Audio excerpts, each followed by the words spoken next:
देखिए guys, hello.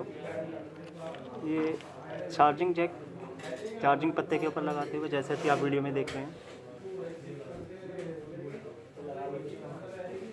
कौन सा मॉडल है ये? Redmi note 3। रेडमी नोट 3 का चार्जिंग पत्ता है ये।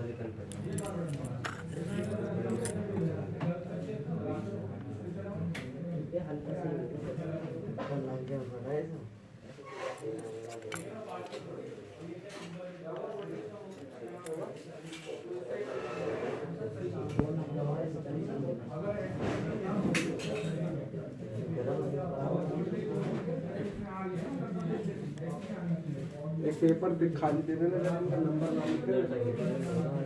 नंबर जी। देखिए गाइस,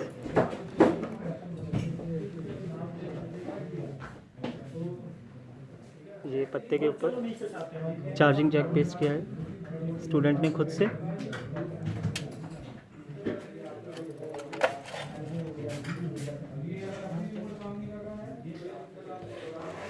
गाइस, अगर आप भी मोबाइल रिपेयरिंग कोर्स करना चाहते हैं तो प्लीज़ आइए, ज्वाइन कीजिए ABC mobile institute. Thank you.